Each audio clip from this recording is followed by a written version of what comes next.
Station, this is Houston. Are you ready for the event?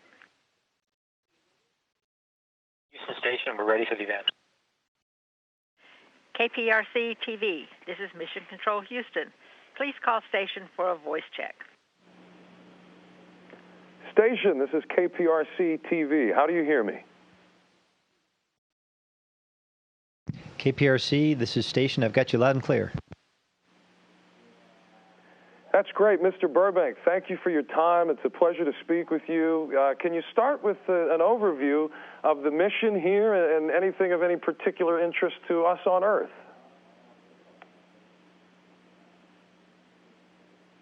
Okay, absolutely, Lauren. First off, it's great to have you on board. We have been here, myself, Anton Shkaplerov and Anatoly Ivanishin, my two Russian cosmonauts, for just about 4 weeks now, I guess, today, I guess.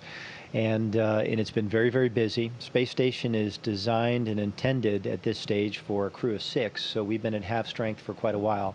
And for us, it's been a very busy time, but obviously a very wonderful experience just the same. Our primary focus so far, at least in the first week, was to hand over with the previous crew and to learn as much as we could about life on board Space Station. Ordinarily, the handover period is between 2 and 4 months. We got to jump on it before launch and did some of that via video and teleconferencing and every other way you could imagine, emails and the rest.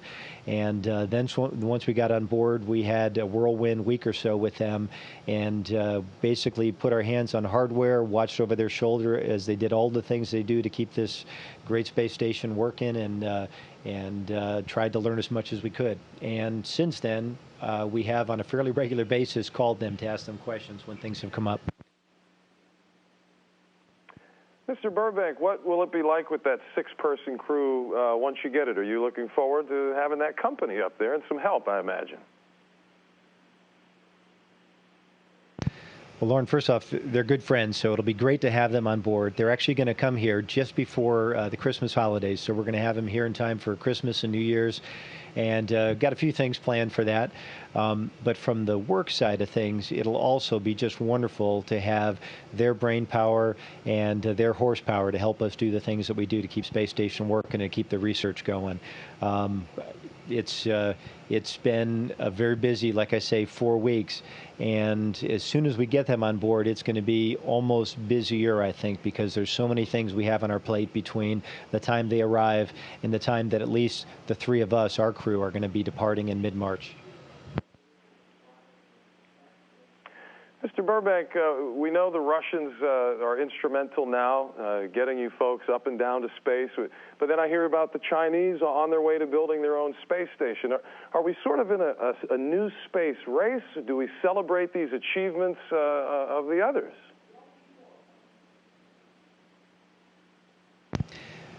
Well, Lauren, my feeling on this is that I think humanity belongs in space. I think the more people that can do this, the more countries that can do this, the better off we are as human beings. I think right now, if we were to approach this next phase, for example, with the Chinese, as a space race as we did during the Cold War years in the Apollo program, I don't think necessarily that's the wise thing to do. Those kinds of things will do a lot to light a fire and get us motivated, or get anybody motivated to do something big perhaps, but it may not be the impetus we need to be in space and stay here for the long term, which I think is really our goal. So what we're doing on International Space Station is a much more cooperative endeavor, and we've got 15 nations that are all working on this together. And International Space Station's been going since 1998. We've had a crew on board since 2000. It's going to be populated and doing research by that same complement of international partners all the way out till 2020, and I believe beyond that. That's the kind of thing that'll give us a long-term space program that'll benefit all of us. So, Mr. Burbank, anything particular that you would like to see from NASA for the future of space exploration? Obviously, the shuttles are gone now, and I think all of us here are wondering, hey, where do we go from here? What's next? No, I think all of us that flew on the space shuttle and all of us that worked in that program felt a tinge of regret when the shuttles were retired, but the fact is that the shuttle did the thing that it was exquisitely well designed to do, and that was to build the International Space Station. But the space shuttle is not the kind of vehicle if you want to leave low Earth orbit, and that's what I think our next goal should be.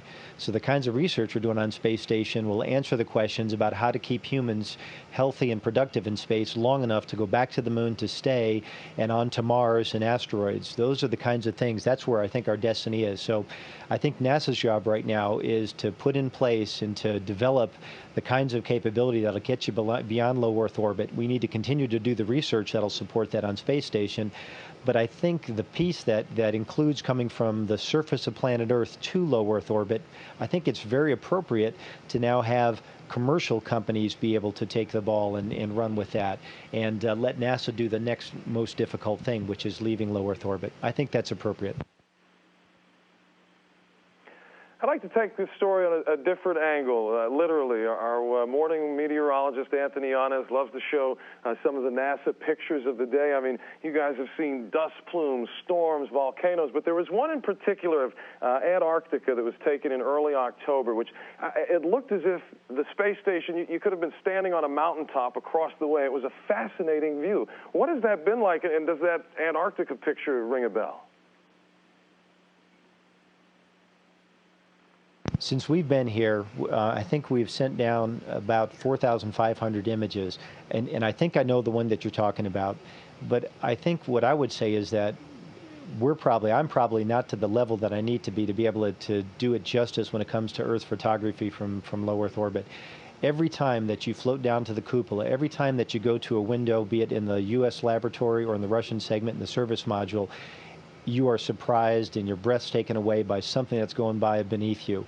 And I think the trick is for us who are crew members, who are pilots and engineers typically, or scientists by trade, is to become good enough photographers to be able to capture those images in such a way that it really tells a story for people on the ground. I mean, it is unbelievable. Whether it is flying over the North Atlantic and watching the northern lights dancing around, in fact, around the vehicle sometimes, or watching the Swiss Alps come beneath you.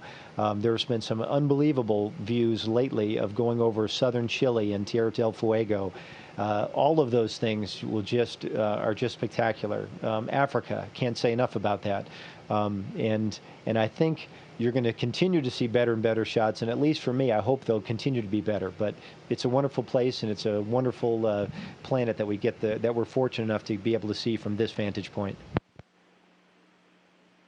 Well, they are incredibly captivating, I know, for us on Earth. We have just a couple of minutes left, sir. I guess I know you have some of the other crew members coming up right before the holidays. So you've got some more friends there with you. What is it like being so far away?